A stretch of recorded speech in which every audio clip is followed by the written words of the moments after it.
Que tal aprender um tópico que é uma das habilidades do futuro para a humanidade? Que tal ser craque em probabilidade e aumentar a sua probabilidade de passar no vestibular?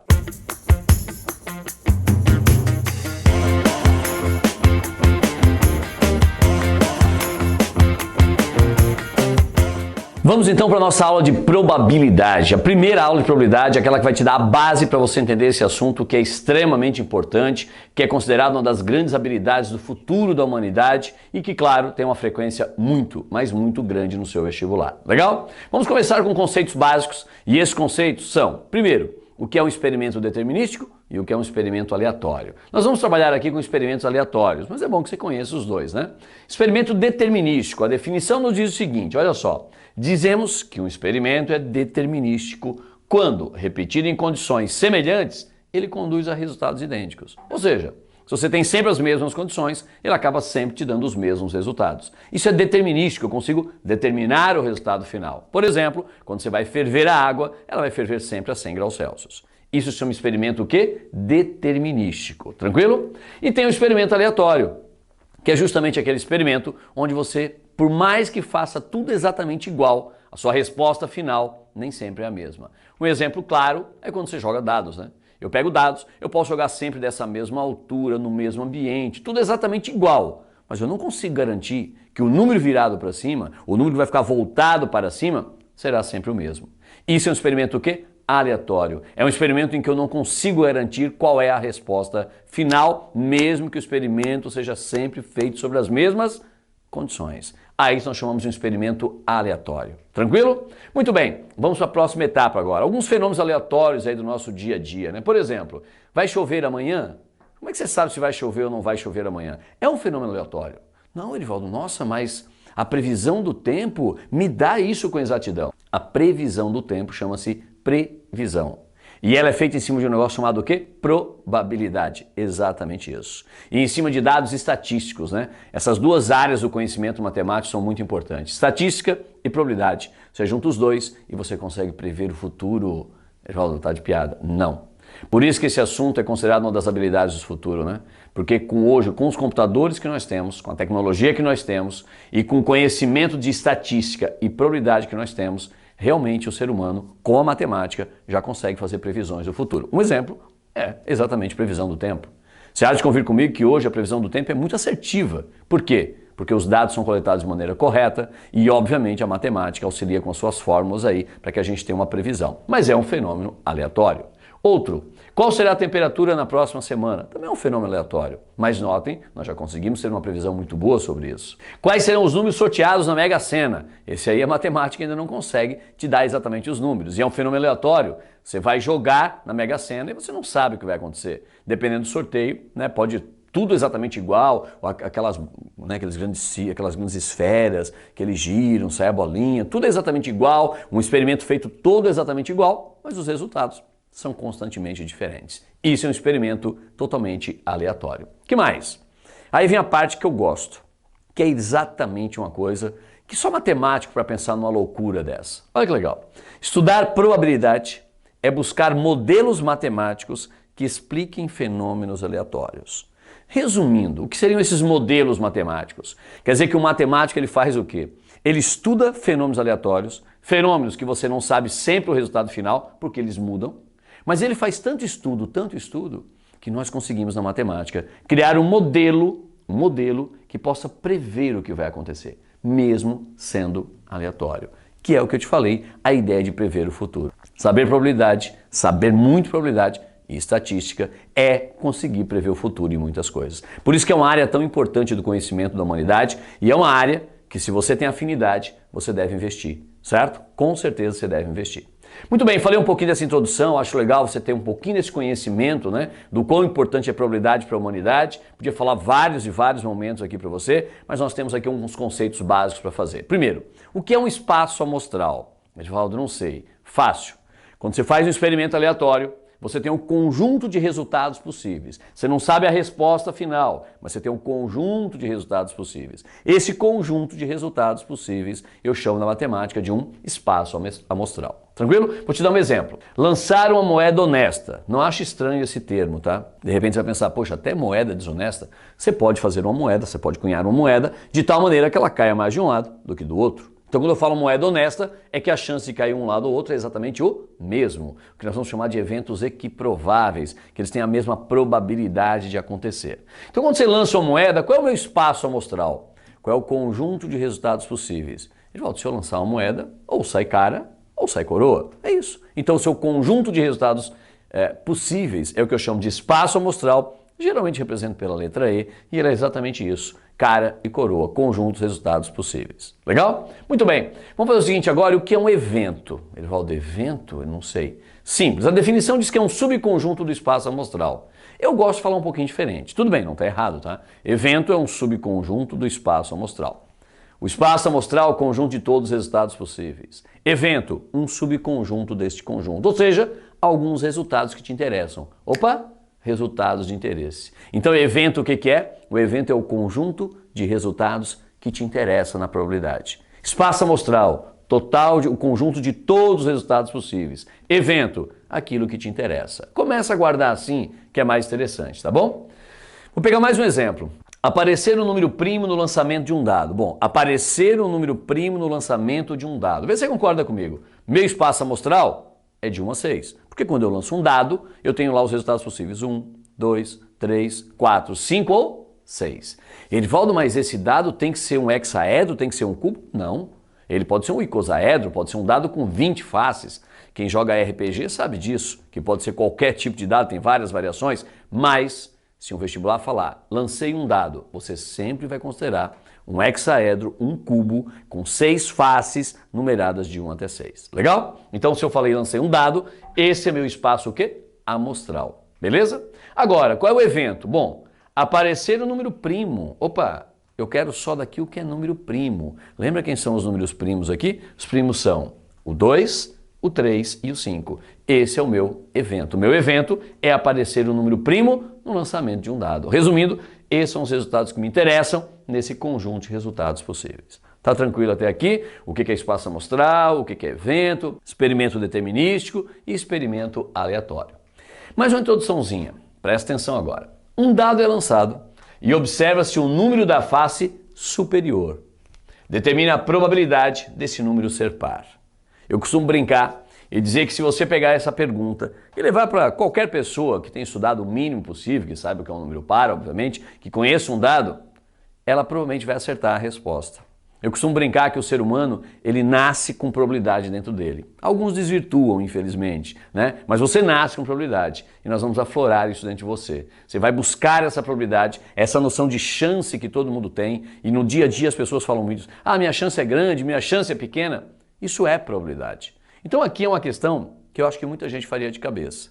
E eu peguei esse exemplo para que a gente tenha uma resolução aqui intuitiva para começar. Começamos assim.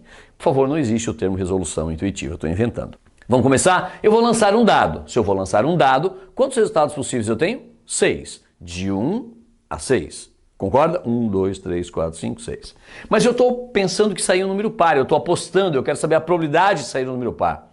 Se eu disser, lancei um dado, vai sair um número par. Se eu aposto que vai sair um número par, se eu tenho certeza não, né? Se eu aposto que vai sair um número par, você pode me dizer rapidamente qual é a chance que você tem de ganhar? Edivaldo, peraí, são 6 resultados, eu apostei no número par, eu apostei no 2, no 4 e no 6. Edivaldo, eu apostei na metade, de 6 eu apostei em 3, então minha chance é metade, é 50%. Perfeito.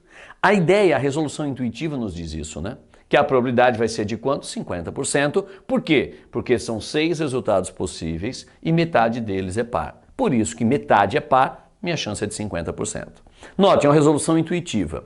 Como é que eu transfiro isso para uma fórmula matemática? Como é que você consegue ver isso através de uma fórmula? Vamos ver? Olha lá. Mesma questãozinha, só que agora fazendo com todos os requisitos matemáticos. Só vamos nós. Qual é o espaço amostral? Edivaldo, conjunto de 1 a 6. Eu estou lançando um dado honesto, meus resultados de 1 a 6 compõem meu espaço amostral. Quantos elementos tem esse conjunto, né? Simbologia de número de elementos, lá da parte teoria de conjuntos, tá? Número de elementos, quantos elementos são? 6 elementos tem esse conjunto. Tranquilo, né? Mais um passo. Quem é o evento? O evento eu apostei no número par. Então o que me interessa são os números pares nesse conjunto. Quais são os números pares aqui? 2, 4 e 6. Quantos elementos tem esse conjunto? Erivaldo, tem 3 elementos, eu estou vendo claramente aqui. 3 elementos. Note a corzinha azul, vermelha, tudo combinando para você ficar ligado. Vê se você concorda comigo. Qual é a probabilidade de nós retirarmos um número par?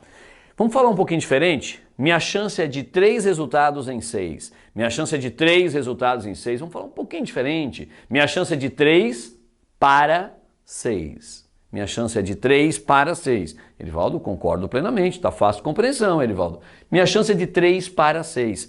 A probabilidade é de 3 para 6. E você lembra que esse para, em matemática, indica uma o quê? Divisão. Então esse 3 para 6 significa o quê? Que a nossa probabilidade é de 3 para 6. De 3 para 6. E olha que legal, se eu escrever em forma de fração, 3/6 simplificando dá 1/2. E meio, se você dividir, dá 0,5. E se você quiser pegar um número e passar para porcentagem, você multiplica por 100. E se eu pegar esse cara e multiplicar por 100, adivinha o que vai dar? O mesmo 50% que nós conseguimos na nossa resolução intuitiva. Então notem que nós construímos aqui uma definição. Para calcular uma probabilidade, basta efetuar uma divisão entre quem? Na parte de baixo eu vou colocar o total de resultados possíveis, ou seja, o número de elementos do meu espaço amostral. E na parte superior, na parte de cima, eu vou colocar o número de resultados que me interessam, os resultados que eu quero. E no meu caso eu queria os números pares, eu tenho 3 números pares. Então a ideia de probabilidade é uma fração, é uma razão, é uma divisão, onde em cima eu coloco o total de resultados que me interessam. Parte de baixo, total de resultados possíveis. E esta é a definição que nós vamos usar durante essa aula inteira. Aliás, em todo o assunto de probabilidade, né? Porque esse é um conceito para o resto aí. Essa definição foi dada por um grande matemático chamado Cardano, que até usava matemática aí em forma de jogo para ganhar dinheiro. Não era muito justo aí, mas não vamos entrar nesse mérito, tá bom? Define-se probabilidade como o quociente, ou seja, o resultado de uma divisão, do número de casos favoráveis sobre o número de casos possíveis. Definição dele exatamente igual àquilo que eu acabei de fazer com você. Escrevi aqui em cores para você, para ficar bem claro. Eu pego o número de casos favoráveis e vou dividir pelo número de casos possíveis. E aí eu tenho o quê? O resultado da minha probabilidade, a minha chance de ganhar ou de perder e por aí vai. Legal? Tranquilo definição até aqui? Sabe o que é um experimento determinístico? Sabe o que é um experimento aleatório? Sabe o que é um espaço amostral? Sabe o que é um evento? E agora você sabe calcular a probabilidade. Legal? Vamos fazer uma questãozinha então, aqui do MTM, diz assim, uma caixa contém 10 bolas. 10 bolas, uma caixa com 10 bolas. Sendo 3 bolas azuis, lá dentro tem 3 bolas azuis, 2 bolas vermelhas e 5 bolas verdes, um total de 10. Ao retirar-se uma bola dessa caixa, vou retirar uma única bola, qual é a probabilidade de obter uma bola vermelha? Qual é a chance que eu tenho de tirar uma bola vermelha? É 10%, 15%, 50%? Qual é a chance de eu tirar essa bola vermelha? Vamos imaginar tudo então? Eis a minha caixa, ela tem 10 bolas. Lá vamos nós. São 3 bolas azuis. Se são 3 bolas azuis, eu vou retirá-la de dentro para a gente visualizar melhor. Tá bom, Dó? Elas estavam lá dentro, eu retirei as 3 bolas para você ver. 3 bolas azuis. Eu tenho 2 bolas vermelhas, estão ali. E eu tenho 5 bolas verdes. Vou retirar também. Então você tem que imaginar que essas 10 bolas estão aqui dentro da caixa. Você vai lá e coloca a mão, sem olhar, obviamente, e retira uma bola. E a pergunta é, qual é a probabilidade dela ser uma bola vermelha? Bom, você vai fazer sempre a mesma coisa. Probabilidade é uma divisão? Sim. O que vai em cima? Quantidade de resultados que te interessam. Embaixo, total de resultados. Se há de convir comigo que o número de casos possíveis é fácil. Quantas bolas eu tenho lá dentro? 10. Então, meu número de casos possíveis é 10. Eu posso retirar qualquer uma das 10 bolas. Agora, quais casos que me interessam? Bom, se a pergunta é qual é a probabilidade de ser uma bola vermelha, me interessam as bolas vermelhas. Quantas são? 2. Então, nossa probabilidade é de 2 para 10, é de 2 para 10, 2 sobre 10. E aí, claro, simplifica, dá 1/5.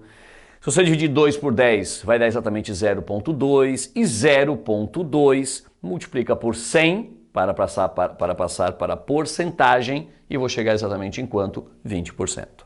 A resposta de uma questão dessa pode ficar na forma de fração, não tem problema. Pode ficar em decimal e pode ficar em percentual. Claro que o mais comum é fração e percentual. Legal? Note uma questãozinha fácil, sei que não é difícil, mas bem conceitual para a gente começar bem a nossa aula. Tranquilo, né? Vamos ver uma próxima? Questãozinha de número 2, uma questão da Universidade Federal de Santa Catarina, mas uma questão muito comum para vários vestibulares do país, inclusive para o Enem, que já trouxe uma questão nesse formato também. Vamos ler a questão então? Ela diz assim, ó. Um grupo de 75 pessoas foi entrevistado. Como tem muitos dados, você está vendo que a questão tem muitos dados, eu já vou grifando se você me permitir. Então, lá, um grupo de 75 pessoas foi entrevistado sobre doenças. Foi constatado entre os entrevistados que 16 pessoas já tiveram as doenças A, B e C. Continua a leitura. 30 já tiveram as doenças A e C. 24 já tiveram as doenças A e B. E 22 já tiveram as doenças B e C.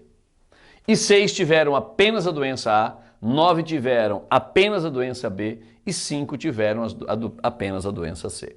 Tranquilo, né? A leitura não é complexa. E eu espero que nesse momento, após essa leitura, você falou, eu sei do que se trata, Erivaldo. Eu sei que tipo de questão é essa. Erivaldo, essa é aquela questão que eu faço por bolinhas, Erivaldo. O termo não é bolinhas, né? Na verdade, você vai utilizar uma palavra que é o correto. Você vai fazer através de diagramas. São diagramas que eu vou utilizar para, digamos, depurar esses dados. Porque tem muita informação ali que está junta, né? Eu vou separar, eu vou limpar essas informações. Tranquilo? Até aqui, nada mais é do que uma questão de teoria de conjuntos, na verdade. Mas aí vamos continuar a leitura. Se escolhermos, ao acaso, um dos entrevistados, daqueles 75, a probabilidade, chegou na nossa aula, a probabilidade de essa pessoa que eu vou retirar, de que eu vou selecionar, não ter sido acometida com nenhuma das 3 doenças é maior que 20%. E notem que é um item para averiguar se é verdadeiro ou falso, né? A Universidade Federal de Santa Catarina, ela tem itens de somatório que você tem que tomar a decisão se é verdadeiro ou falso. Nós temos que calcular a probabilidade e verificar se vai ou não ser maior que 20%, que é o que tem na afirmativa aqui. Não esquece que a pergunta é qual é a probabilidade de nós escolhermos uma daquelas 75 pessoas e dessa pessoa não ser acometida por nenhuma das doenças A, B e C. Essa é a pergunta. Legal? Então vamos para a guerra. Vamos começar a deixar essa questão bem clara. Lá vai. Organizando tudo, são 75 pessoas, eu fiz uma tabela com os dados que eu coletei. Lembra que eu grifei? Isso gera uma tabela. Você não precisa construir essa tabela, tá? Você pode fazer direto, mas a tabela com certeza ajuda. Olha que legal. Pessoas que tiveram as doenças A, B e C foram 16. 16 pessoas tiveram as doenças A, B e C. Já foram 30 que tiveram as doenças A e C. E aí você tem todas as informações.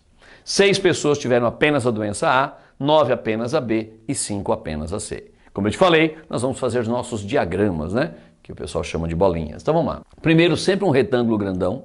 E aqui dentro vai ficar o total de entrevistados, ou seja, a soma de números que eu vou botar aqui dentro tem que dar os 75. Legal? Continuamos. Agora aqui, bola A. Quem que eu vou colocar na bola A? Bom, Erivaldo, na bola A você vai colocar o 6. Não, né? O 6 é apenas A. Então tem que tomar cuidado. Então faz o seguinte, tem a bola A, mas eu tenho que desenhar uma bola B. Eu tenho que desenhar a bola C. E será que essas bolas se cruzam ou não se cruzam? Será que existe entre elas intersecção? Espero que você lembre que esse conectivo E indica justamente a intersecção entre as bolas A e B. Então eu tenho 24 pessoas que estão na bola A e estão na bola B. Então elas têm que ter uma região em comum. Então aqui na hora de desenhar, você vai desenhar a bola A, vai desenhar uma bola para B e vai desenhar uma bola para C, mas com intersecções entre elas, porque o próprio texto nos dá essa informação que há intersecção entre esses diagramas, entre esses conjuntos. Tranquilo? Próxima definição sua é, qual número eu marco primeiro? Que número que eu começo marcando? Erivaldo, eu aprendi isso aí muito bem, Erivaldo. Eu começo pela maior intersecção, Erivaldo. Ó, e tem 16 aqui que estão nas 3 bolas, então eu marco 16 aqui no meio, que é a maior intersecção. Fato. Mas guarde isso. Se tivesse aqui uma informação dizendo quantas pessoas não foram acometidas por nenhuma das 3 doenças, você tinha que marcar aqui fora primeiro. Então você sempre começa preenchendo aqui fora, tá bom? Mas não é o caso. Nesse caso eu vou começar com 16, como você mesmo falou. Marcamos o 16, agora A e C. Por favor, presta atenção. A e C, intersecção entre A e C. Por favor, olhe só para a bola A, que é vermelha, e só para a bola C, que é verde. Esqueça a bola amarela. É como se você pegasse a bola B e tirasse daqui. Mas não vou tirar, mas é como eu tirasse. Se você olhar a bola A e a bola C, existe uma intersecção entre as duas. E existe uma região comum que é essa daqui, tá vendo? Ó, minha mão te mostra claramente que essa é a região comum. E nessa região comum, nessa intersecção entre A e C, eu tenho que ter exatamente 30 pessoas. Só porque já tem 16. Então você não vai botar 30 aqui. Você vai botar um número que somado com 16 deu 30. Quem é ele? 14. Erivaldo, poxa, claro demais, Erivaldo. Ó, eu estou vendo a intersecção entre a A e a C, que legal. Quando eu tiro a bola amarela fica mais fácil de ver, Erivaldo. Ó, aqui, ó, tá vendo? Ó, tem 30 pessoas que optaram não, desculpa, né? Que tiveram a doença A e a doença C. Legal? Aí depois a gente vai fazer a mesma coisa para A e B. Ó. A e B 24, bola A vermelha, bola B amarela, a intersecção entre as duas, é esta região aqui, esta região tem que ter 24 pessoas, eu já tenho quanto? 16, se eu tenho 16, está me faltando quanto? 8 pessoas ali. E assim você vai caminhando agora, né? B e C tem que ter 22 pessoas, B e C, amarelo e verde, essa região aqui, ó, entre o amarelo e verde, essa região tem que ter 22 pessoas. Como eu já tenho 16, quantas eu vou colocar aqui? 6. Tranquilo até aqui? Agora o resto é mais fácil, né? Apenas A, 6. 6 pessoas tiveram apenas a doença A. Para representar isso, eu vou colocar aqui, né? Porque o que eu coloco aqui, notem, está no conjunto A, mas somente no conjunto A, certo? Então aqui vai o número 6. A mesma coisa, né? Apenas B, 9. Então aqui vai um 9. E por último, apenas C, 5. Somente C, 5 está aqui. Erivaldo, que legal, preenchemos tudo. Qual era a pergunta mesmo, Erivaldo? Vou lembrar. A pergunta é: qual é a probabilidade de nós retirarmos uma daquelas 75 pessoas que estão representadas aqui e esta pessoa não for acometida por nenhuma das 3 doenças? Então o que eu quero é um número que está aqui fora e que eu não tenho ainda. Erivaldo, mas ele não me deu. Não, mas ele te deu algo para a gente descobrir. Vê se você concorda comigo. Se eu somar tudo que está no diagrama, tudo que está aqui nos 4 diagramas, né, considerando o retângulo por fora, se eu somar tudo tem que dar 75. Vamos somar para ver se dá 75. Pode me ajudar? Vamos começar. Somando tudo tem que dar 75, presta atenção. 6 mais 14 vai dar 20. Eu vou botar aqui um contador pra gente, 20, tá bom? 20 mais 16 vai te dar quanto? 36. Boa, tá lá 36. Vai somando comigo. 36 mais 8 vai te dar... Pode contar no dedinho. Quanto? 44. Somar com quem? Com 6. 44 mais 6. Ficou fácil, te ajudei, hein? Deu? 50. 50 mais 9 vai te dar 59. Te ajudei de novo, tá fácil. E 59 mais 5 vai dar 64. Somando tudo, se eu pegar todos os dados que me deram e somar todos esses dados aqui, deu 64. Mas espera aí, eu tenho que estar ligado numa coisa. Deu 64, mas são 75 pessoas. Então tem mais pessoas. Onde é que elas estão? Aqui fora. Aí 75 menos 64 vai te dar exatamente quanto? 11. Agora o diagrama está completo. Agora todos os diagramas estão exatamente como devem estar, de acordo com todos os dados que nós temos. E agora a questão ficou fácil, né? Quer ver por quê? A pergunta vem agora. A probabilidade dessa pessoa não ter sido acometida com nenhuma das 3 doenças é... Bom, as pessoas que não foram acometidas foram 11. Então me interessam 11 de um universo de 75. E probabilidade é uma fração. Em cima, casos de interesse. Embaixo, total de casos. Me interessam 11 pessoas de 75. Aí você tinha uma conta para fazer. Qual era? Dividir 11 por 75. Nem precisava, né? Mas eu dividi. Deu 14,67%. O federal dizia que era maior que 20%, né? Então esse item era um item o quê? Incorreto. Bonita a questão, né? Uma questão que envolve diagramas, envolve teoria de conjuntos, mas envolve também probabilidade. Muito comum essa questão em vestibular. Legal? Vamos para a próxima agora. Vamos à nossa questão de número 3, uma questãozinha do Enem. Muito legal essa questão. É uma questão de probabilidade? Sim, estamos numa aula de probabilidade, mas ela envolve área também, envolve geometria. E a vantagem de probabilidade é isso, né? É um assunto que dá para conectar com várias partes da matemática. Legal? Vamos à leitura da questão. Ela diz assim, ó. Um município tem 628 quilômetros quadrados, uma área total. Aqui tem um desenho, já vamos chegar nele, tá?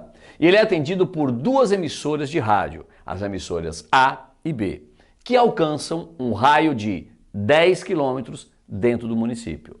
Então, se você olhar aqui, ó, nessa figura, você está vendo o seguinte. Esse trapézio, você consegue ver um trapézio aqui, ó? Esse trapézio é o seu município. Nosso município, a área do município de 628 quilômetros quadrados é a área desse trapézio. Aqui tem uma emissora A, aqui uma emissora B. Essa emissora A, ela tem aqui um raio de 10 quilômetros de alcance. E a B também um raio de 10 quilômetros de alcance. Por enquanto, é a única informação que nós temos. Vamos continuar a leitura.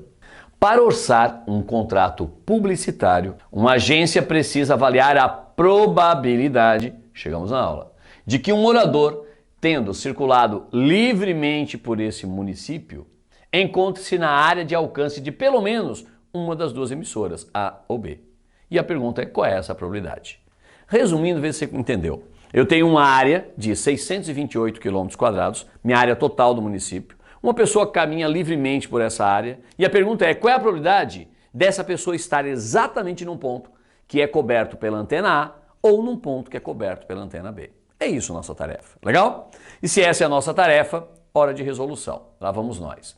Grifei aqui o que me interessa, peguei um desenho um pouco maior agora para você visualizar bem. O meu município tem 628 km². Eu quero saber qual é a probabilidade dessa pessoa estar nesta região aqui. Bom, o que é o meu espaço amostral? Espaço amostral é o conjunto de resultados possíveis. Nesse caso, meu conjunto de resultados possíveis é a área total do município, concorda comigo? Porque a pessoa pode estar em qualquer lugar dessa área. Então, minha área total é uma área de 628 km². Essa parte é tranquila, a parte mais emocionante vem agora.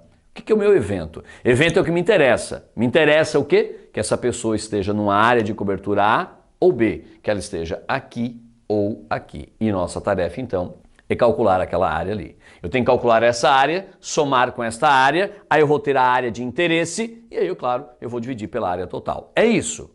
Tranquilo? Isso eu calculo a probabilidade. Pois vamos, eu não lembro como é que calcula essa área. Eu vou te ajudar.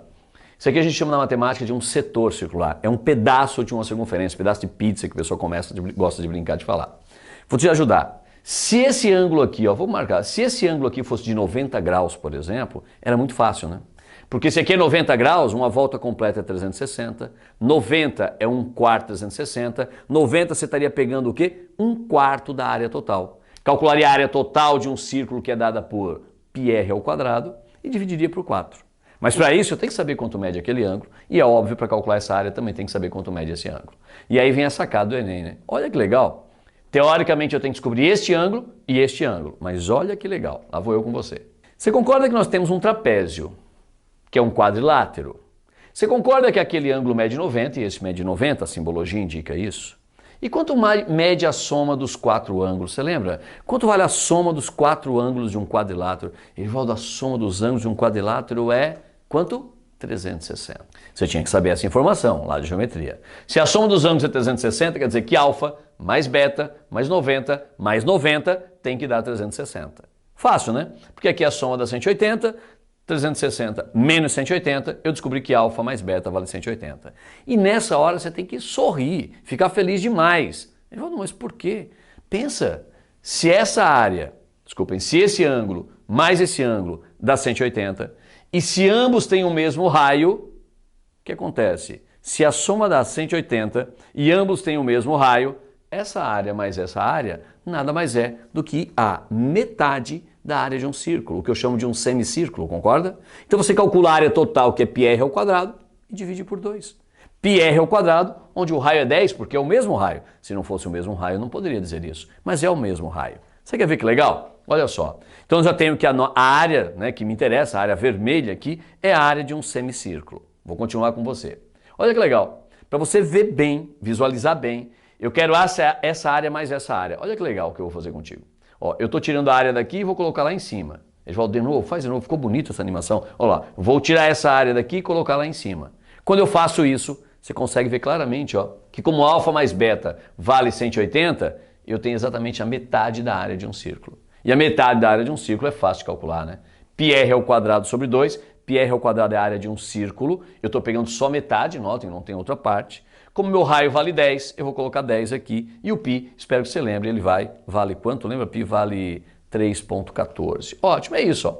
Então π é 3,14, 10² é 100, dividido por 2, divide 100 por 2 é 50, 50 vezes 3,14 dá 157 km². Ou seja, dos meus 128 km², a probabilidade da pessoa estar num desses 157 é calculada como? Pela nossa divisão básica, né, da probabilidade. Eu tenho um total de área de 128, me interessa a área de 157, então nossa probabilidade vai ser de 157 para 628 e simplificando isso aqui, dividindo, multiplicando por 100, né? Divide esse por esse, multiplica por 100, para chegar ao resultado em porcentagem, eu chego em 25%, gabarito letra B, essa questão do Enem. Olha que questão bonitinha, né? Uma questão que envolvia a área, você tinha que lembrar de área da figura chamada trapézio, que a soma dos ângulos era 360, tinha que lembrar como é que se calcula a área de um setor circular, ou seja, uma questão muito legal do Enem. Tranquilo? Vamos a uma próxima. A próxima é do MTM. Ela diz assim, clássica de vestibular também, tá? Uma moeda é lançada 4 vezes. Você vai lançar uma moeda, depois lança de novo, depois lança de novo. Você vai lançar uma moeda 4 vezes. Qual é a probabilidade de obter exatamente 3 caras? Bom, primeira coisa mais importante, quando eu lanço uma moeda 4 vezes, quantos resultados possíveis eu tenho? Essa questão geralmente o pessoal erra, quer ver? Eu vou te ajudar. Lancei a moeda uma vez, 2 resultados possíveis, cara ou coroa. Lancei a moeda 2 vezes, o aluno pensa, 2 vezes? 4 resultados. Verdade, acertou. Mas quando eu peço 3 vezes, eu ouço muito aluno assim, 3 vezes? 6 resultados. Não. Não esquece que você vai utilizar uma técnica de análise combinatória, chamada princípio fundamental da contagem. Vê se você concorda comigo. Qual vai ser meu espaço amostral? Se eu lanço uma moeda 4 vezes, para a primeira moeda, quantas possibilidades de resultado nós temos? Na primeira moeda, pode sair o quê ou o quê? Arivaldo, pode sair cara ou coroa. Então eu tenho 2 possibilidades para ela.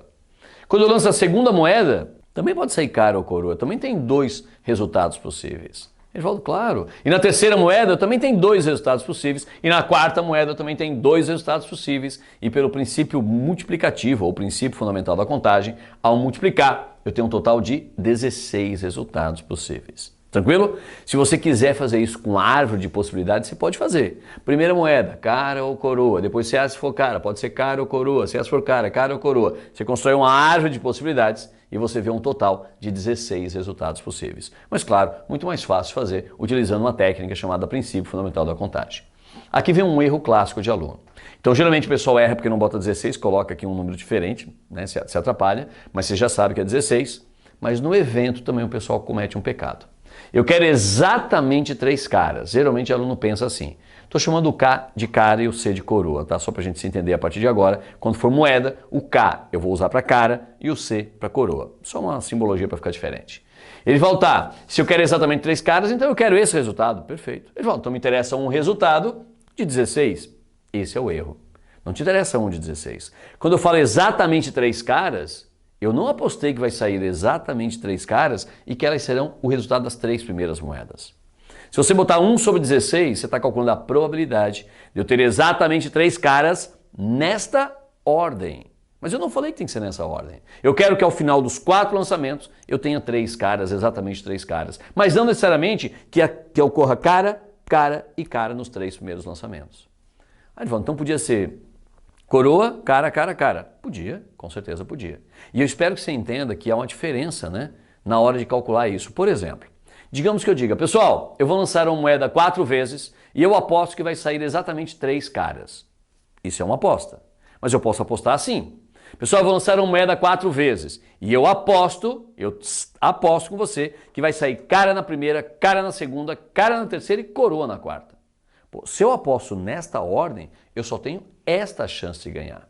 E ela é menor do que a chance da pessoa que apostou que vão sair 3 caras e não falou a ordem. Você entende que é menor a probabilidade de uma pessoa que aposta na ordem e aí a pessoa que não aposta na ordem tem mais chance. Então aqui, quando o cara fala aqui qual é a probabilidade de ter exatamente 3 caras, você tem que pensar que pode ser cara, cara, cara e coroa, mas podia ser cara, cara, coroa e cara. Mas podia ser também cara, coroa, cara e pode também. E podia ser esse caso aqui. Então notem que eu tenho 4 casos de interesse no universo de 16 casos. É claro que eu espero que você não precise fazer tudo isso no braço, né? Eu espero que você olhe para esses 4 resultados que eu encontrei e diga, muito mais fácil fazer uma outra coisa, né, Erivaldo?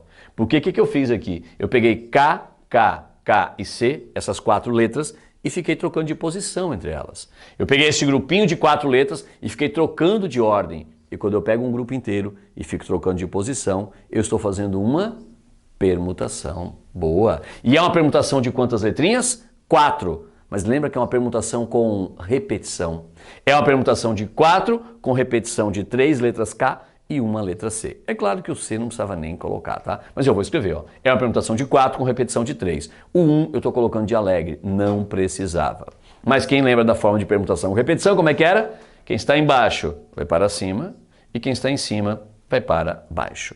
Claro que esse 4 fatorial é aquela história de fazer o quê? Lembra, você faz o PFC, depois vê o negócio da ordem e divide pelos casos que você está contando a mais. Para quem lembra de fazer sem a fórmula é isso, tá? Mas pela fórmula ficaria assim também, tá? Muito bem, o resto é conta. Desenvolve o 4 para chegar ao 3, vai cancelar o 3 fatorial e vai ficar 4, o mesmo 4 daqui. Tranquilo? Então guarde. Claro, você pode fazer no braço assim, mas se fossem mais moedas ficaria bem desconfortável, então saiba fazer utilizando a fórmula de permutação. Legal? Nossa resposta final tá fácil. 16 e 4. 16 é o total de resultados, 4 são os resultados que me interessam, então nossa probabilidade é de 4 para 16. E se é de 4 para 16, se você simplificar aqui, vai dar exatamente o quê? 1/4. E esse 1/4 que eu vou ter, dividindo 1 por 4 dá 0,25, e 0,25 corresponde exatamente a quanto? 25%, que seria a resposta dessa questão aqui. Legal? Bonitinha a questão. Essa questão é muito comum também, sabe como a variação dela? Quando uma pessoa fala assim, um casal vai ter 4 filhos. Qual é a probabilidade de ter exatamente 3 meninas? É exatamente igual a essa questão. Exatamente igual. Por quê? Porque o evento é ter um menino ou uma menina. Concorda comigo? Desculpem. O espaço amostral são 4 filhos. Aqui eu tenho 2 possibilidades, pode ser menino ou menina, menino, menina, menino, menina, menino, menina. Multiplica, vão dar os 16 resultados possíveis também. E se eu quero exatamente 3 meninas, eu quero menina, menina, menina e um menino, concorda? E aí tem aquela permutação de 4 com repetição de 3 também. É exatamente a mesma lógica, guarde com carinho, tá? Uma questão muito comum de cair em vestibular. Nossa questão número 5 é a questão da UEL, Estadual de Londrina. Uma questão muito clássica, tá? Essa questão é absurdamente clássica em vestibular, mas a UEL botou uma roupagem nova, botou a historinha de um filme, não sei se você conhece, um filme chamado Jumanji, que é lá de 1995, foi até regravado há pouco tempo. Bem legal a questão, ficou muito legal, o texto ficou mais agradável, tá? Principalmente para quem já viu o filme. Vamos ler? Diz assim, o filme Jumanji, de 1995, é uma obra de ficção que retrata a história de um jogo de tabuleiro mágico que empresta o seu nome ao longa-metragem. Continua a leitura. O jogo é composto de 2 dados distinguíveis de 6 lados. Opa, chegou já na nossa praia. Eu tenho 2 dados aí, tá? 2 dados, cada um com 6 lados, 2 cubos, 2 hexaedros, cada um com 6 lados. Um tabuleiro com visor de cristal no centro e peças que representam cada jogador. Esse é o jogo chamado Jumanji. No final, desculpem, no final não, no filme, Alan, não sei, né? É um garoto que encontra o jogo em um local de construção e leva para a sua casa. Tranquilo? Então ele acha o jogo e leva para sua casa. Vamos continuar a leitura. Ó, aqui tem um desenho do jogo mais ou menos, né? Os 2 dados, tal, o visor de cristal e os caminhos. Assim que chega, Alan convida Sarah, uma garota que é da sua vizinhança, para jogar. Quando Alan lança os dados, aparece no visor a seguinte mensagem. Aqui tem uma mensagem que eu vou botar com a visualização melhor. Olha a mensagem que apareceu para o Alan quando ele jogou os dados, os 2 dados. Na selva você deve esperar até 5 ou 8 alguém tirar. Olha que louco. Na selva ele deve esperar, e aí ele é sugado pelo jogo, né? Esse é o filme. E ele vai esperar na selva até que alguém pegue esse jogo, jogue os 2 dados e obtenha uma soma 5 ou uma soma 8. É isso que a questão diz. Legal? Vou continuar a leitura. Alan então é sugado pelo visor de cristal e transportado magicamente até a selva de Jumanji, que é uma terra toda mágica. Tá bem legal o filme. Suponha que os 2 dados do jogo sejam independentes e honestos. Já vimos isso hoje. Assim, a alternativa aqui apresenta corretamente a probabilidade de algum jogador lançar os 2 dados e obter soma 5 ou soma 8 e tirar o Alan lá da selva é de quantos por cento? Resumindo, né? É uma questão clássica, receber uma roupagem, mas basicamente o que você tem que estar ligado? Você pega 2 dados e lança 2 dados. E a pergunta é, qual é a probabilidade da soma dos 2 resultados ser 5 ou ser 8? É isso a questão. Lancei 2 dados e a pergunta é, qual é a probabilidade da soma da 5 ou a soma da 8? O que a UEL fez foi colocar uma roupagem numa questão que é clássica, tá bom? Muito bem, vamos então à diversão. Começou. 2 dados distinguíveis de 6 lados e eu quero a probabilidade da soma dar 5 ou 8. Primeira coisa, casos possíveis. E aí tem gente que já erra. Quando você lança 2 dados, quantos resultados possíveis tem para esse experimento? Lancei 2 dados. Esse experimento aleatório, quantos resultados possíveis eu vou obter? Edivaldo, se eu lanço um dado, eu tenho 6 resultados. Boa. Edivaldo, se eu lanço outro resultado, eu tenho mais 6. Boa. Ah, Edivaldo, então 12. Não. Pense pelo princípio fundamental da contagem, o princípio multiplicativo lá de análise combinatória. Divide em duas etapas. Primeira etapa, lançar um dado. Segunda etapa, lançar o outro dado. Lancei o primeiro dado, quantos resultados possíveis? 6 possibilidades eu tenho. Para o segundo, 6 possibilidades. E pelo princípio multiplicativo, 6 vezes 6, 36 resultados possíveis. Então, meu espaço amostral é o total de casos possíveis. Eu já sei que são 36 resultados possíveis, mas eu quis fazer contigo uma tabela para que fique claro para você quem são os 36, porque os vestibulares fazem muitas perguntas envolvendo esses resultados e eu acho justo que você veja todos eles, tá bom? Começamos assim. Primeiro, tá, eu estou considerando que um dado é vermelho, que outro é azul, não precisa considerar isso, tá? Aqui visualmente fica mais agradável, mas quando alguém lança 2 dados, eles não precisam ser de cor diferente, os dados têm que ser de cores diferentes para que eu tenha 36 resultados. Não! Lançou 2 dados, mesmo dados iguais, você considera 36 resultados possíveis, tá bom? Repito, coloquei cor para dar um pouquinho mais de vida aqui, né? Então quem seria o resultado aqui? O resultado aqui é 1 no azul e 1 no vermelho, eu representei assim. Quem seria esse resultado aqui? 1 no azul, 2 no vermelho. Quem seria esse resultado aqui? Edivaldo, deixa eu ver. Edivaldo, 1 e 6. 1 e 6. Quem seria esse resultado aqui? Esse aqui, Edivaldo, deixa eu ver, é 2 e 1. E tem aluno que fala assim, Edivaldo, mas 2 e 1 é diferente de 1 e 2? Sim. Imagina que você lançou 2 dados e apostou assim. Eu aposto que a soma dos dados dá 3. Bom, se a soma dos dados é 3, se sair 1 e 2 ou 2 e 1, a soma deu 3, você ganhou. Mas digamos que eu aposto diferente. Eu lancei 2 dados e eu aposto que vai sair 1 no primeiro e 2 no segundo. Se eu apostar 1 no primeiro e 2 no segundo, só esse resultado me interessa. Então notem, realmente, nós vamos considerar resultados distintos. Aqui o resultado o que é? 2 e 2. E claro, quando os elementos são iguais, você considera um resultado único, tá bom? Vamos ver que mais, deixa eu ver, que mais que eu botei? Botei uma aqui para você. Seria o resultado o quê? 4 e 6, 4 e 6. Lá, fala você, lá é o resultado quem? Eu falo fácil, 6 e 1, boa. Ótimo, quem seria aqui? Fala aí. Quem seria aqui? 6 e 6. E eu vou preencher tudo para você, tá? Ó, preenchi. E você observa que eu tenho realmente uma matriz com 36 pares, ou seja, são 36 resultados possíveis. Ou seja, na nossa probabilidade, a parte de baixo da fração, que é o total de casos possíveis, eu já tenho 36. Parte de cima, casos o quê? Favoráveis, casos de interesse. Bom, me interessam os casos em que a soma dos dados deu 5 ou a soma deu 8. Vamos começar com soma 5? Deixa eu ver. Aqui a soma deu 2, aqui a soma deu 3, a soma dos dois númerozinhos, dos 2 dados. A soma aqui deu 3, desculpem, a soma aqui deu 4, a soma deu 5. Opa, a soma deu 5. Aqui a soma deu 5. Aqui já não deu. Mas olha que legal, 1 e 4 é 5, 2 e 3 é 5, 3 e 2 é 5 e 4 e 1. Olha que legal, essa diagonal a soma é 5, né? Edivaldo, que legal. Edivaldo, essa diagonal a soma é 4. Muito bem. Edivaldo, então a soma 8 vai ser uma diagonal. Muito bem. Vamos ver onde é que a soma dá 8 primeiro? Vai, procura. A soma deu 8 aqui. Se a soma deu 8 aqui, ó, diagonal. Lá vai e você tem isso aqui.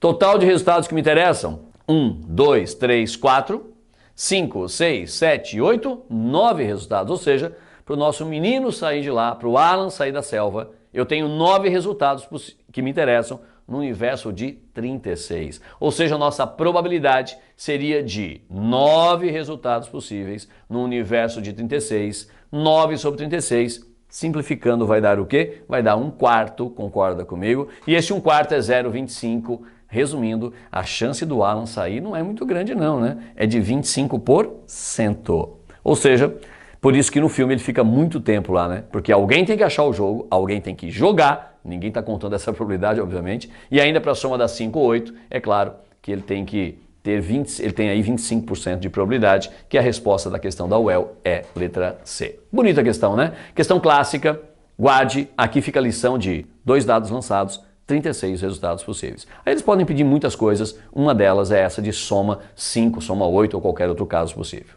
Muito bem, vamos aí uma questão da SBM agora, questãozinha legal da SBM, bem bacana essa questão da SBM. Essa questão é para trazer para você um conceito, mas eu não vou falar, vou só resolver. Uma caixa contém 20 peças boas, em boas condições, e tem 15 peças em más condições. Eu já vou desenhar aqui para você, ó. Vamos colocar uma caixa lá, tá lá a nossa caixa. Tem aqui 20 peças em boas condições, 15 peças em más condições, e eu fiz essa simbologia para ficar mais bonitinho, tá? 20 peças boas, 15 peças em más condições estão lá dentro da caixa. O texto continua dizendo assim, uma amostra de 10 peças é extraída da caixa. Então entenda, eu tenho lá 20 peças boas, 15 peças em más condições. Eu tenho 35 peças e eu vou retirar 10. Isso é extrair uma amostra, tá? Estou extraindo uma amostra de 10. Pode acontecer, por exemplo, das 10 serem boas, ou das 10 serem com defeito, ou ter um pouco bom, um pouco com defeito. Eu tenho várias combinações possíveis. Aí a pergunta é a seguinte: calcular a probabilidade de que ao menos uma seja defeituosa. Essa pergunta geralmente quebra muito o aluno, né? Qual é a probabilidade de ao menos uma ser defeituosa? No mínimo uma ser defeituosa? Edivaldo, não é difícil, Edivaldo. Pelo menos uma defeituosa, Edivaldo, me interessa. Uma defeituosa e 9 boas. 2 defeituosas, 8 boas. 3 defeituosas, 7 boas. Mas imagina você fazer todos esses casos. Olha o trabalho que vai dar. Então nessa questão eu vou introduzir um outro conceito para você. Às vezes em probabilidade você não calcula o que você quer. Você calcula o que você não quer e desconta do total, que é o meu 100%, 100%, que corresponde ao número 1. 1 é a probabilidade máxima que eu posso ter, em percentual 100% é a probabilidade máxima, e às vezes numa questão você calcula o que você não quer e desconta desse 100%. O que eu quero aqui? Pelo menos uma peça defeituosa. Se o que eu quero é pelo menos uma defeituosa, o que eu não quero? Se pelo menos uma defeituosa é o que eu não quero é todas boas. Edivaldo, claro. E essa é muito mais fácil de calcular. Vamos fazer então. Vamos resolver, você já entendeu a lógica, fiz o desenhozinho, 20 peças boas, 15 peças em más condições, casos possíveis. Edivaldo, como assim casos possíveis? Quantos casos distintos existem na retirada dessas 10 peças, nessa amostra de 10 peças? Eu tenho 35 peças, 20 mais 15. Eu tenho 35 peças e quero tirar 10. Quantas amostras de 10 eu consigo montar? É 35, eu vou pegar de 10 em 10. Opa, ó a sonoridade. 35 tomados 10 a 10 e 35 tomados 10 a 10. Você vai lembrar ou arranjo ou combinação. E por mais, eu te expliquei a diferença de arranjo e combinação, fiz sem usar as fórmulas, mas o conceito de arranjo e combinação você tem que ter na sua mente. Mesmo para usar lá o PFC, o PDO, você tem que ter esse conceito. Então vamos relembrar. 35 peças, eu quero pegar 10. Fui lá e peguei 10. Digamos que eu peguei 4 boas, 6 defeituosas. 4 boas, 6 defeituosas. É uma amostra de 10. Essa amostra de 10, se eu trocar a ordem, eu tenho uma outra amostra ou a mesma amostra? Ele volta a mesma, né? Não mudou nada. É o mesmo grupo. E aí você vai lembrar que quando você forma um grupo, e aquele grupo vai ser contado apenas uma vez, porque te interessa apenas uma vez, porque você pode desprezar a ordem, essa questão, ela é uma questão que envolve o resultado de quê? Combinação. Então essa questão é uma questão de combinação, ou seja, eu tenho 35 peças, quero retirar 10, eu faço uma combinação de 35 tomados 10 a 10. Legal? Claro, você pode fazer pelo PFC, dividindo em 10 etapas, depois dividir por 10 fatorial, pode fazer isso, tá? Mas se quiser jogar na fórmula, ficaria exatamente assim, né? 35 fatorial, 10 fatorial, e aí 35 menos 10, né? Que vai dar exatamente aqui dentro 25 fatorial, já vamos deixar indicado aqui. Não vou calcular ainda, mas notem, isso é o total de casos possíveis. A nossa probabilidade é a parte de baixo. Agora a parte de cima é o total de casos de interesse. Que no meu caso, o meu caso de interesse é pelo menos uma defeituosa. Mas eu vou buscar o quê? Todas boas, porque são complementares. Pelo menos uma defeituosa, todas boas. Ou seja, ter defeito, não ter defeito. São coisas o quê? Complementares. A soma dessas duas probabilidades tem que dar 100%, tem que dar 1. Então vamos fazer o seguinte, vê se você concorda comigo. Casos que eu botei assim, ó, casos não favoráveis, né? Que seriam meus casos de interesse para essa questão.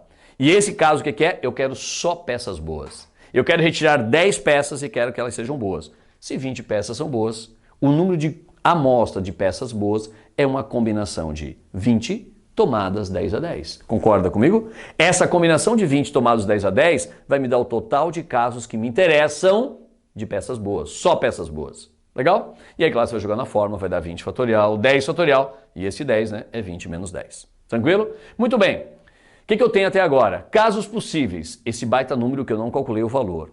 Casos que me interessam, esses aqui. Eu chamo de casos não favoráveis, porque claro, né, os casos favoráveis é pelo menos uma defeituosa, e aqui eu tenho o quê? Todas boas. Mas aí nós vamos calcular essa probabilidade. Vamos para a guerra? Probabilidade. Casos em que eu tenho só peças boas e total de casos. Só peças boas, total de casos. Eu estou calculando a probabilidade de todas serem boas. É isso que eu estou calculando contigo nesse momento. A probabilidade de todas as peças serem boas. Divisão de fração, você pega a de cima e multiplica pelo inverso da segunda. De cima vezes o inverso da segunda. Tá vendo? Ó? Numa fração de cima, inverso da segunda.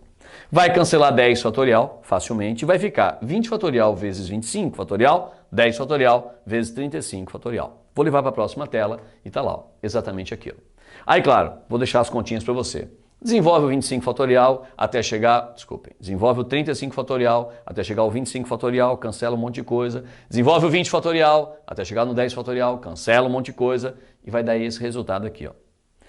Essa é a probabilidade de todas as peças serem boas, ou seja, de não ter defeito.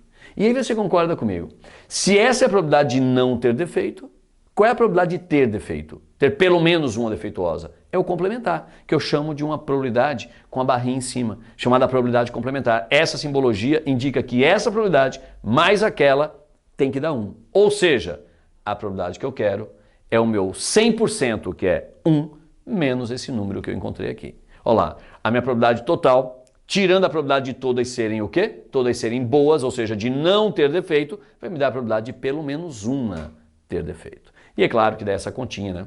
Esse menos esse, dá 0,999, que em percentual é 99,9%. Olha que legal, cara. Vê se você concorda comigo. É uma probabilidade altíssima, né? Então imagina, você tem 20 peças boas, 15 defeituosas. Qual é a probabilidade de você tirar 10 e ter pelo menos uma defeituosa? A probabilidade de você ter pelo menos uma defeituosa é quase que 100%. Ó. É muito alta, né? Legal a questão da SBM. Peguei essa questão para tratar contigo um negócio chamado o quê? Probabilidade complementar. Lembre que as probabilidades somadas, quando elas são complementares, casos complementares, somados sempre vai te dar o quê? 100%, ou seja, o número 1. Legal? Essa questão é muito simpática, uma questão da ESPM, Escola Superior aí de Publicidade e Marketing, muito legal, muito legal. Ela fala assim, ó, um oráculo mente sempre às segundas, terças e quartas-feiras, mas fala sempre a verdade nos outros dias. Muito louca a questão, muito legal. Tá bom. Num certo dia, ao ser perguntado se hoje é domingo, ele respondeu sim. E a pergunta é, qual é a probabilidade dele estar mentindo?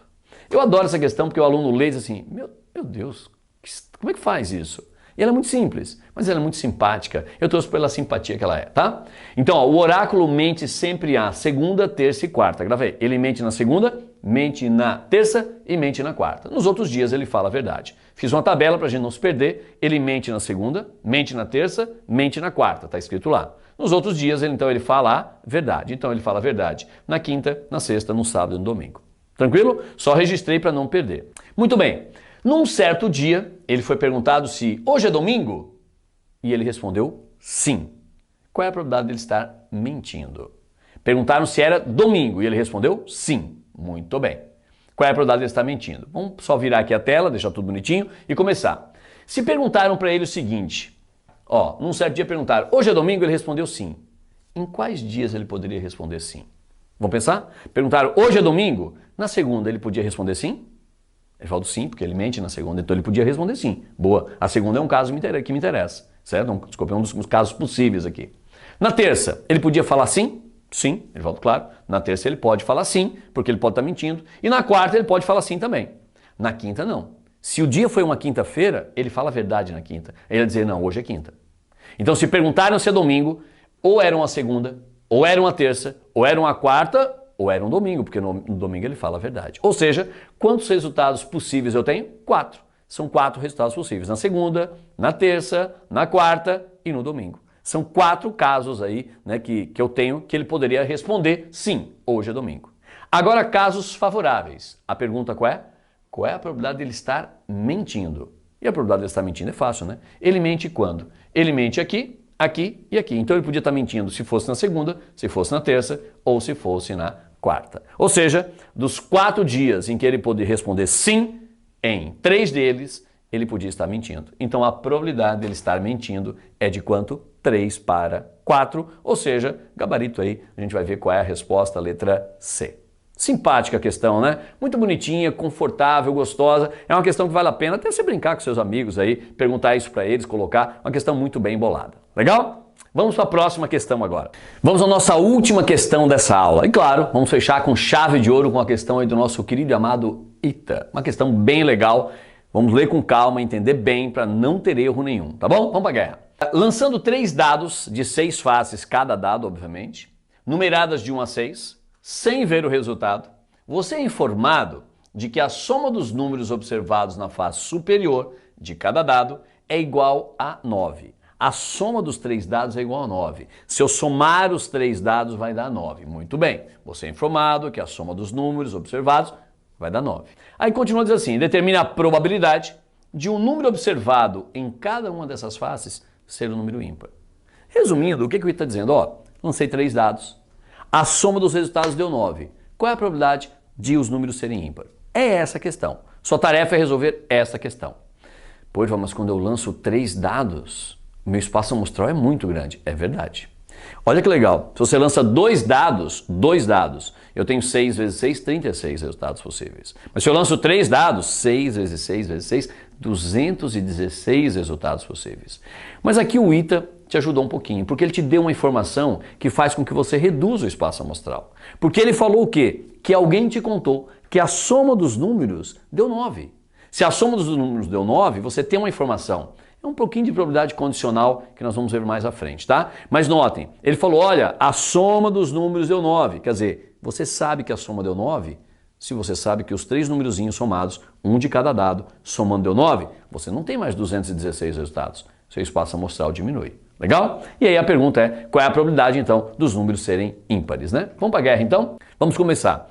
Casos possíveis. Bom, casos possíveis são 216, mas me informaram que a soma dá 9. Se a soma dá 9, eu vou pensar em três numerozinhos que a soma dá 9. Por exemplo, se eu lançar o 1, lançar um dado, saiu o número 1, depois saiu o número 2, a soma ali já deu 3, e depois o 6, a soma dá 9, concorda comigo? É um resultado possível? É um resultado possível. 1, 2 e 6, a soma deu 9. E aí você tem que ir compondo isso, tá? A questão do ITA sempre tem um pouquinho mais de trabalho, né? Outro resultado possível, ó, 1, 3 e 5, a soma dá 9. Quem mais? 1, 4 e 4, também a soma dá 9. Que mais? 2, 2 e 5, pode somar, ó, deu 9. Que mais? 2, 3 e 4 e 3, 3 e 3. E não tem mais nenhum. São esses, pode procurar aí depois. São esses. Ah, Edvaldo, então o número de casos possíveis são 1, 2, 3, 4, 5, 6 casos possíveis. Não. Não, porque o resultado 1, 2 e 6, a soma deu 9. Mas se saísse 2, 1 e 6, também me interessa a soma da 9. Se sair 6, 1 e 2, também. Pô, Edvaldo, então tem que pensar em todas as permutações aqui. Exatamente isso. E aí notem, nós vamos pensar em todas as permutações e aqui vai rolar uma permutação de 3, concorda comigo? Aqui também vai rolar uma permutação de 3. Tranquilo? Notem, essa permutação de 3 me dá todos os casos em que saiu 1, 2 e 6 em qualquer ordem, mas que a soma continua dando 9. A mesma coisa aqui. Aqui uma atenção, né? É uma permutação de 3? Sim, mas tem repetição. Então é permutação de 3 com repetição de 2. Permutação de 3 com repetição de 2. Idem aqui, né? Permutação de 3 com repetição de 2. Aqui é uma permutação simples de 3 caras distintos. E aqui seria uma permutação de 3 com repetição de 3, né? Que é claro que vai dar um único caso, né? Esse caso é contado uma única vez. Legal? Vamos para frente. Muito bem, eu quero saber qual é a probabilidade de que os números que estão nas faces, cuja soma deu 9, sejam ímpares. Esse é fácil, né? Ó, esse resultado não te interessa porque tem par. Esse sim, todos são ímpares. Esse não porque tem par, não porque tem par, não porque tem par e sim porque tem ímpar. Então me interessam esses resultados aqui e depois esses resultados aqui. Legal? Muito bem. Vamos primeiro calcular o total de resultados possíveis. Permutação de 3, permutação simples de 3 é 3 fatorial. Permutação simples de 3 é 3 fatorial. Permutação com repetição é 3 sobre 2, 3 fatorial sobre 2 fatorial. Idem para esse. Aqui simples 3 fatorial, aqui 3 fatorial sobre 3 fatorial. Faz continha. 3 fatorial vai te dar 6. 3 fatorial vai te dar 6. 3 fatorial desenvolve, cancela com 2, vai dar 3. Aqui também vai dar 3. Aqui vai dar 6. É continha, né? E aqui vai dar 1. Obviamente que era um único caso. Somando, eu tenho um total de casos possíveis. Notem, quando eu lanço 3 dados, são 216 resultados possíveis. Eu estou ligado nisso. Mas se o ITA me falou que a soma deu 9, te deram essa informação, só pode ser um desses 25 casos aqui. São 25 casos em que eu lanço os 3 dados e a soma vai dar 9. Tranquilo? Casos favoráveis, aqueles que me interessam. Bom, eu quero que os números que estão nas faces ali, cuja soma deu 9, sejam ímpares. Aí só tem o quê? Tem esse caso em que os 3 são ímpares, concorda comigo? E tem mais esse caso aqui que os 3 são ímpares. Quantos casos te interessam? 7 casos. 7 casos de quanto? 25. Ou seja, A resposta do ITA é que é 7,25. Vamos ver se tem alternativa. Sim, tinha lá porque era discursiva a questãozinha, lembrei, certo? Então a resposta 7,25. Beleza? Fechamos a nossa aula de probabilidade, que eu chamei de conceitos básicos, né? Que eu te dei todo o conceito básico de probabilidade, mas já fiz questões aí de altíssimo nível. Beleza?